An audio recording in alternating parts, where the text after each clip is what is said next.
Olá, pessoal. Nesse momento nós vamos continuar com a apresentação sobre a importância, do cálcio e do gás carbônico na formação do planeta Terra, certo? Então nós vamos ver que nós vimos, na última aula, que a maior parte do gás carbônico ela está fixa no mar, nas rochas, tá? Que é o calcário, na verdade, que são restos de conchas marinhas, de algas, que fixaram o carbonato, na forma de estruturas para se proteger. E aí isso aí foi quebrado, morreu, quebrou, foi prensado por grandes quantidades de peso em cima e formou o que a gente chama de calcário. O calcário ele pode afundar por subdução, numa placa tectônica, por exemplo, e sofrer metamorfismo a altas temperaturas e pressões, formando o que a gente chama de mármore, certo? A gente vai ver depois nas rochas metamórficas. Então, o gás carbônico está preso, assim como o oxigênio está preso e a água está presa nas rochas, como a gente falou no último episódio. A dolomita é a principal expressão dessas substâncias presas, como gás carbônico na rocha. E a formação é em ambientes salinos, ou seja, a água pode evaporar e deixar preso o gás carbônico nessas dolomitas.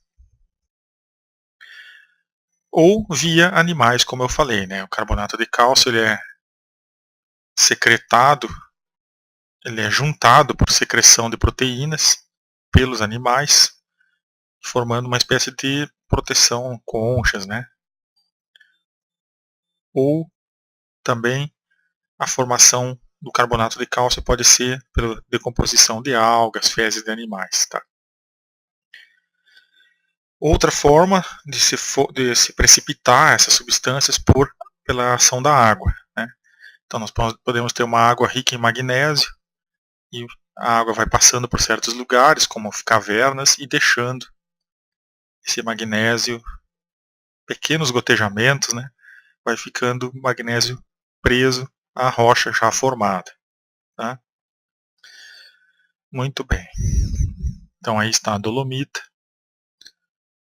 E aí está as cascas, as células, as conchas dos moluscos, com uma camada aqui que parece tijolos de carbonato de cálcio.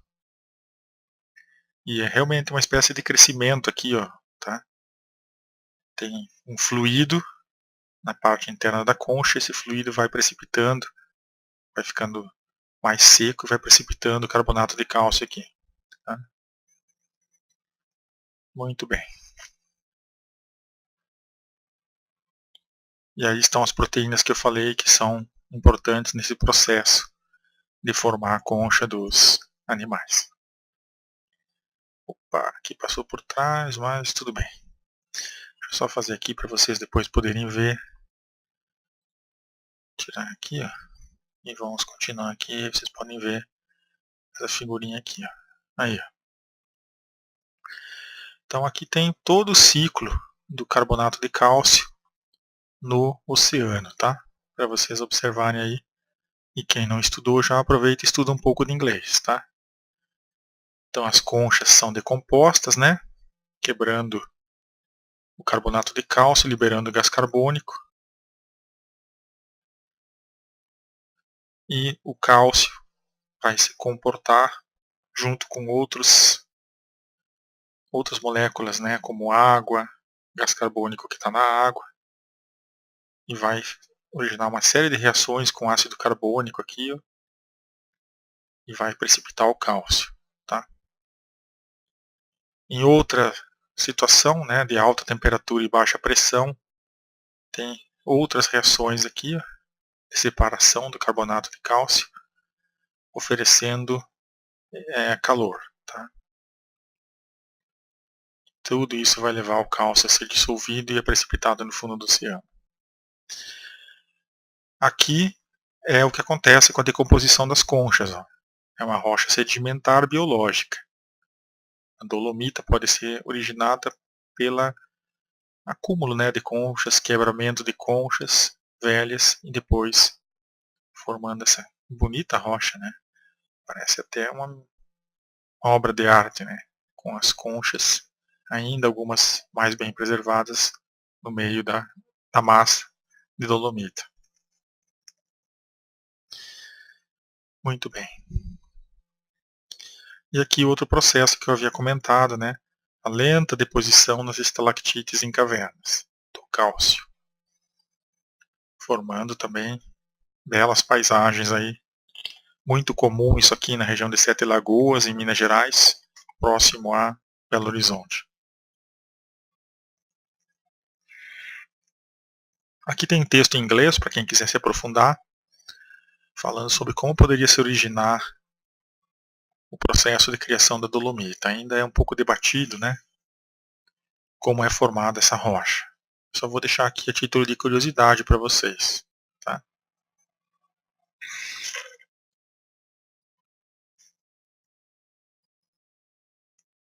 E aí o local onde acontece essa precipitação, né? Evapora o sal, precipita a dolomita e ela acaba se formando. Tá? É mais ou menos o que está escrito aí em inglês.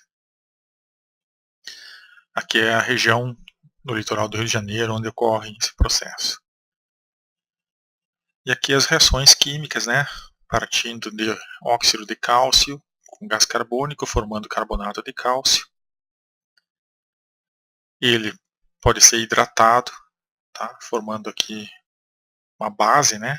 Uma oxidrila junto com cálcio e liberando novamente o gás carbônico. Tá? E substituindo aqui o cálcio pelo sódio, nós temos a formação do sal, que também pode ser considerada um mineral, pelo menos. Né? A dolomita é utilizada para tratamentos de pele, como vocês podem ver aí, essas máscaras de tratamento de pele. Se funciona ou não é outra história. E aí, a dolomita formada pela lenta deposição de restos de animais ao longo de muitas eras no oceano, né? Depois, o erguimento da placa tectônica, uma placa entrou por baixo dessa, essa placa subiu, expondo aí o leito marinho em regiões como Estados Unidos, né? Ou a erosão de outras partes aqui, ó, na beirada dessa antiga montanha, né? Quando tem uma rocha muito dura e uma rocha muito mais leve, mais mole aqui na beirada, isso aqui pode chover e erodir e expor a camada. É uma outra forma de mostrar, de expor as rochas. E aqui os corais, que também fazem seu esqueleto, assim como os moluscos e algumas algas, inclusive algas verdes fazem isso, originam esqueletos com carbonato de cálcio. Então, mudanças de temperatura no oceano tem sido uma preocupação, pois a água, quando ela fica com o pH mais ácido, ela acaba quebrando dissolvendo esse carbonato de cálcio e aí enfraquecendo as conchas dos animais, inclusive os recifes de corais. Então, o oceano, quando ele está com uma boa quantidade de sal, ele está bastante básico, o sal é uma base. Com o aumento da temperatura do planeta, mudança climática, se supõe que entre mais água doce no oceano, ela tem o poder de acidificar, né, baixar o pH, que é de 7 mais ou menos do oceano, talvez para 6,5, e isso vai causar muitos desequilíbrios no oceano, principalmente a morte das algas que fazem simbiose e provém nutrientes aos corais. Aí poderia ocasionar um desbalanço total desse equilíbrio da formação, inclusive até das rochas depois, né, com o carbonato de cálcio. Isso aqui é para mostrar a parceria que existe, né, entre algas no oceano, com inclusive a formação de conchas. Né. Algumas algas elas formam uma espécie de conchinha dela mesmo, E também elas fazem parceria com os corais, formando as suas proteções, né? Isso tem se tornado um grande problema, que supõe-se que está acontecendo por causa da mudança climática, essa acidificação do oceano e a morte dessas algas que ajudam a fixar o carbonato de cálcio nas conchas. Elas não estariam mais conseguindo fazer isso por causa da mudança de pH na água que desequilibra a reação.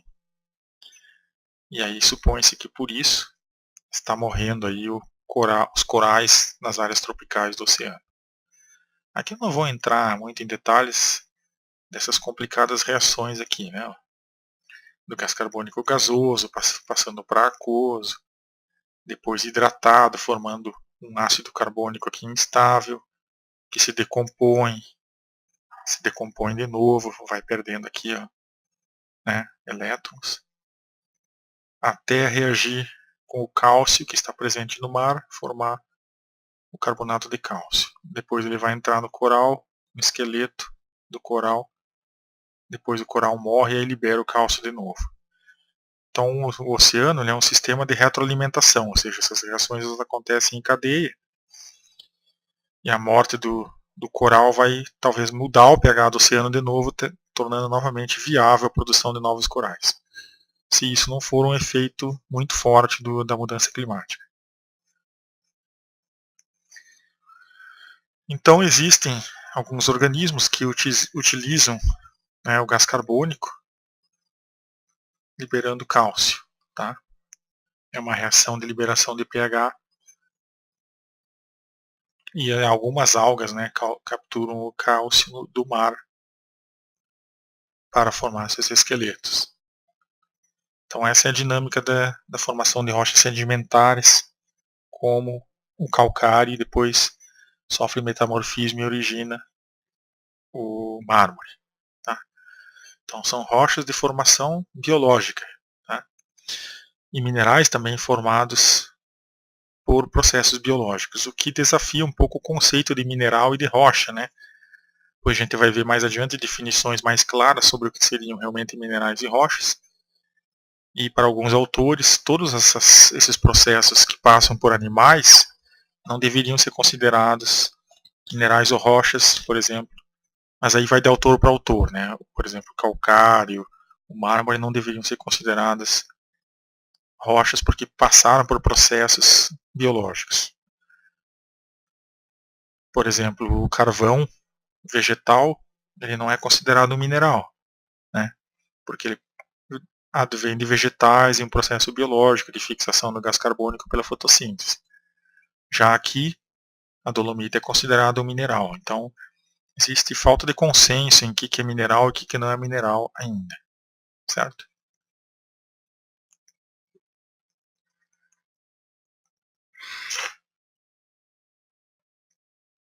E aqui a reação da morte dos corais, né? Liberando mais gás carbônico, desequilibrando a reação.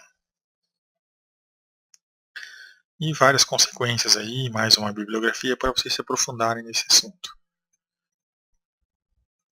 E aqui uma situação que pode ser alarmante, né? Qual poderá ser o futuro de algumas espécies de corais e algas? Aquário, tá? Que é onde elas conseguem ainda sobreviver com condições mais controladas. E aqui o que realmente vem acontecendo, né? Os corais eles estão perdendo a sua vida. Que mostra ele vivo, depois mostra ele morto, que mostra ele vivo, depois ele morto. Tá?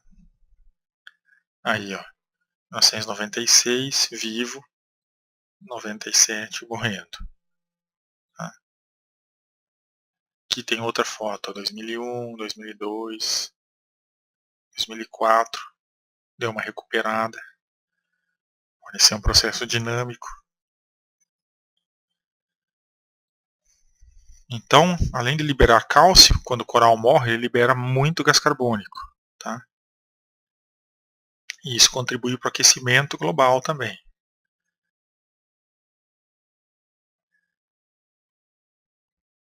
Então é um processo aí complicado, pode ser um processo sem irreversível, né? pois muitas vezes uma molécula de cálcio, um átomo de cálcio está junto a duas moléculas, perdão, de gás carbônico, né? Então, cada vez que morre o coral, libera muito mais gás carbônico do que cálcio. Então, aquele cálcio vai formar um coral de novo, mas o pH da água vai baixar ainda mais, dificultando essa reação. Isso que é uma coisa que faltava explicar.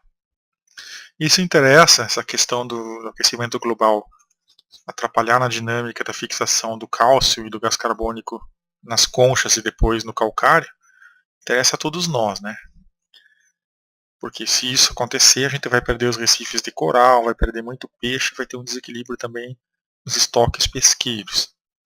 Por causa disso, tem livros inteiros aí para as pessoas baixar de graça na internet para se informar sobre isso. Como, por exemplo, esse livro, 2008, chamado Na Água Morta, né? In Dead Water. E algumas soluções têm sido também propostas para resolver esse problema, tá? Como a tal da biorocha, que até é um produto registrado, né? Que é uma corrente de baixa voltagem aplicada a redes de aço que fazem crescer estruturas de carbonato de cálcio, né? Através da eletricidade, forma os cristalzinhos de carbonato de cálcio, e aí os corais começam a habitar esses cristalzinhos ou usar eles como um começo, né? Um recomeço. Até chega a 2 a 6 vezes maior o crescimento dos corais quando iniciados por esse processo do que em relação aos corais que estão lá no oceano tentando se recuperar. E aí tem essas figuras bonitas, né, que as pessoas que usam, estão pesquisando isso, fazem até formas aí de caranguejo para seus corais, né? Ou esses aí, né? Então já tem preocupação e já está sendo feito alguma coisa por alguns institutos para tentar pesquisar e ver como recuperar os corais que estão se quebrando, né? Só que o efeito negativo a longo prazo disso é que você vai liberar aço no mar, tá? Pode ter um efeito negativo aí em outros processos biológicos que vai ter mais ferro, né, presente. Pode inibir outros organismos fazendo isso. Ferro é um crescimento, é um agente limitante ao crescimento das algas. Quando tem pouco ferro, a alga cresce pouco. Então a ideia é liberar ferro também para que as algas cresçam mais. Só que isso pode sair de controle se for excesso de ferro, então é perigoso.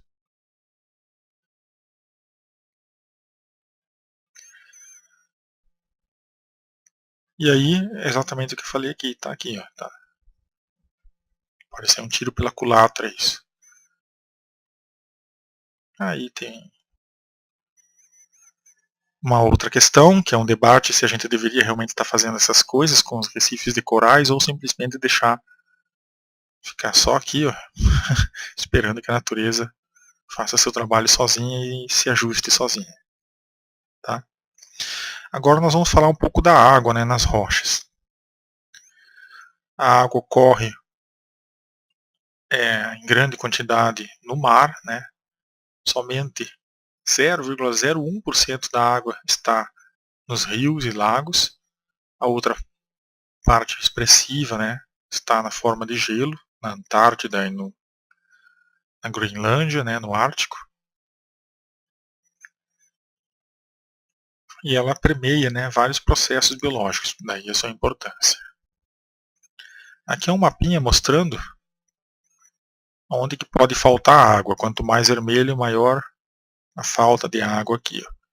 E o Brasil aparece em minúsculo, ou seja, isso aqui poderia ler como o tamanho do problema da água no mundo. No Brasil, o tamanho do problema da água é pequeno, embora vejam que a região sudeste aqui ó, está grande aqui, ó, problema.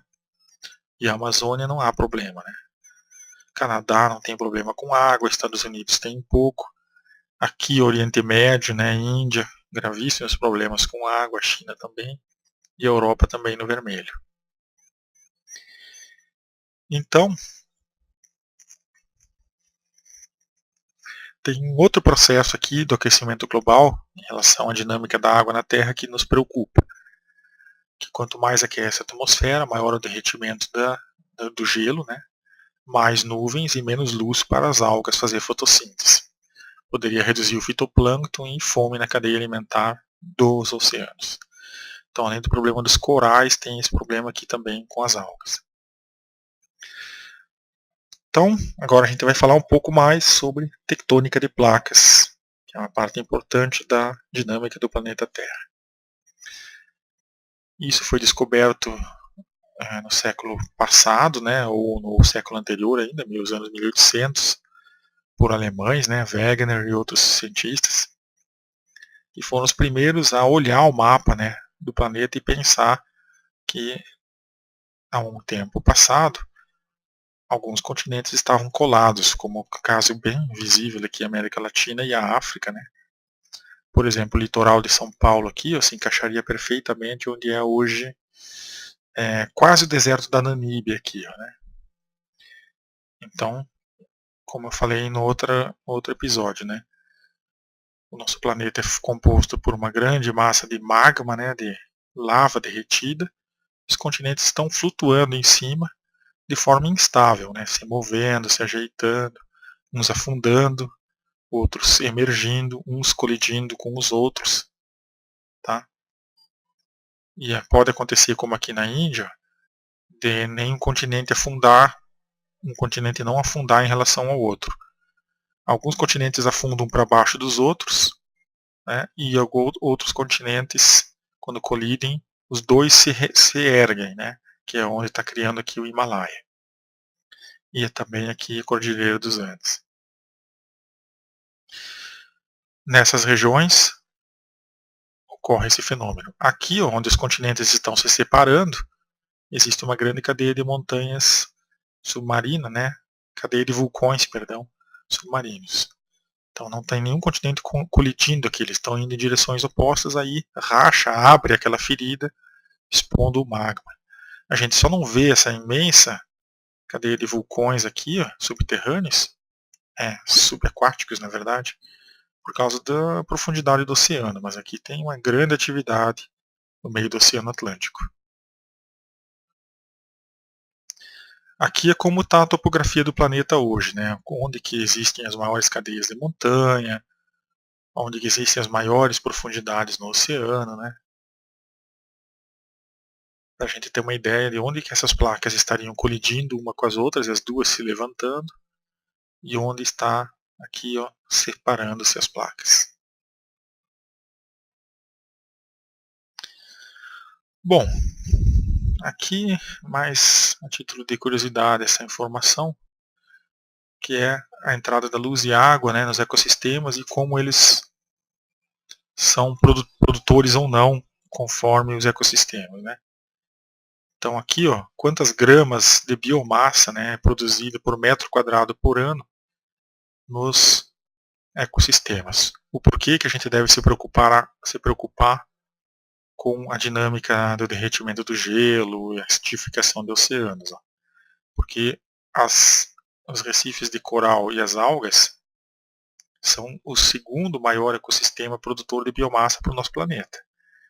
E a gente sabe que o ser humano não é capaz de fazer fotossíntese nem nada. Então, se lá na base de toda a cadeia alimentar começa a ter problema, a gente vai perder isso aqui, tá? A maior produção de biomassa, segunda maior produção de biomassa. Só que só perde para pântanos, né, e margens, né? São terras alagadas. Outra coisa que a gente deve se preocupar é não cortar a floresta tropical. Então, em terceiro lugar aqui, né, como produtores de biomassa. Em quarto e quinto lugar, muito empatados, estão os estuários, as florestas temperadas, e depois vem os outros ecossistemas.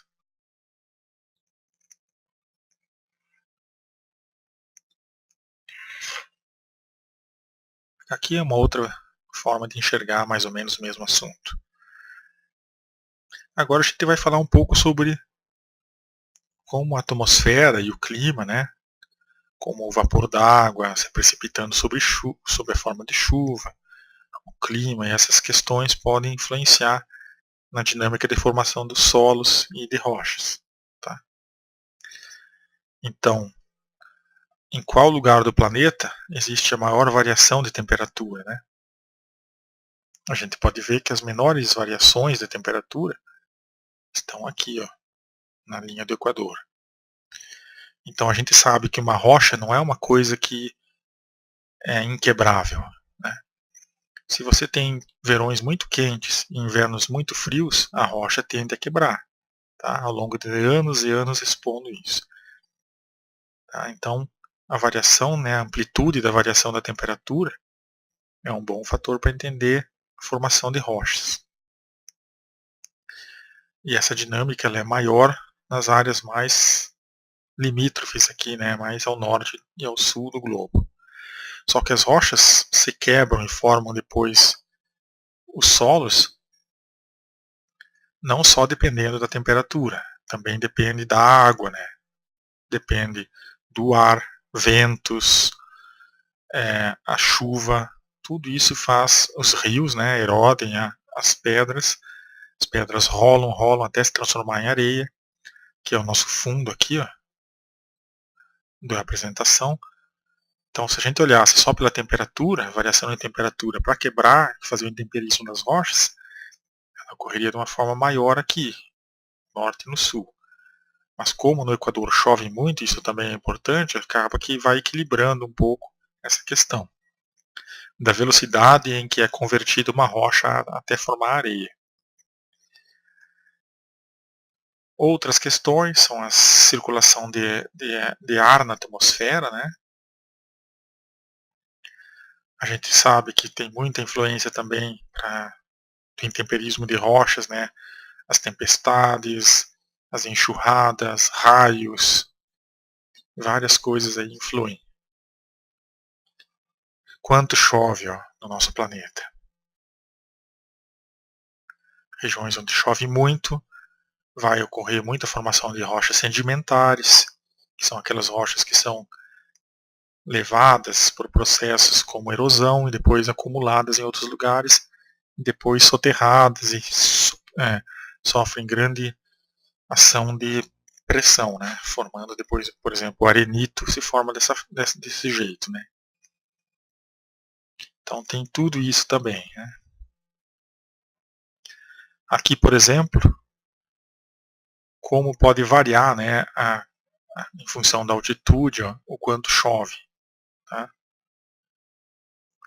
E aí tu tem altitude, quantidade de água, né? Em alguns lugares vai ser muito alto, vai chover, também vai ter grande variação de temperatura, como de umidade, e isso vai favorecer o aceleramento da decomposição de certas rochas em relação a outros tipos de lugares, onde às vezes é muito seco e chove pouco, pode ser mais lento, né, como nos desertos. Muito bem, correntes de ar, correntes oceânicas para espalhar toda essa sedimentação, né, depois. E aqui nós temos, ó, os diagramas climáticos que mostram em que lugares a variação anual, né, é maior, né? Tem invernos muito chuvosos ou muito frios, verões mais quentes. Em quais lugares do globo são mais estáveis, ó. Por exemplo, aqui ó, tem os meses do ano, a temperatura, né? E o quanto chove, ó, tá? Então tem lugares como na Colômbia que é sempre muito quente e muito chuvoso. Depois tem lugares como Brasília, em que tem uma variação de temperatura e uma variação muito grande da chuva. Tem invernos bem secos e verões muito chuvosos. E tem muitas variações. Isso vai influenciar em diferentes formações de solos, né? Por exemplo, aqui o solo está se formando durante o inverno, depois vem o verão e lava tudo, dá erosão. Aqui é um processo contínuo, né? Chove muito, é muito quente. Isso vai influenciar muitos processos. Aqui chove pouco, mas tem uma variação grande de temperatura, então talvez possa formar solos que não sejam tão lavados, né? E aí vocês vão vendo outros lugares onde é muito frio, e chove pouco, né? Então fica permanentemente congelado, né? O lugar, os solos tendem a sofrer menos erosão, porque é muito frio, muito pouca chuva, mas também aí tem menos decomposição da matéria orgânica. Tudo isso interage de formas complexas para formar o que a gente vai chamar depois de solos. A gente vai retornar mais adiante a esse assunto. Só estou mostrando aqui como existem variações de climas, né? Que também é um fator importante na formação dos solos. Muita variação. E a vegetação também, né? Esses climas vão determinar muito o que vai ter em cima do solo depois. O que é muito importante na proteção do solo, né? Conservação do solo. Como a gente pode ver aqui, né? Lugares muito frios, que chove muito pouco, a gente vai ter um solo bastante protegido. Né? Está congelado, mas com uma baixa dinâmica biológica. Já onde é muito quente e chove muito, e se tiver essa floresta em cima, nós vamos ter solos protegidos pela floresta, né, com alta dinâmica aqui. Né? Só que se aqui for cortada a floresta, já viu a erosão. Né? Chove muito e é muito calor. Vai ter muita erosão.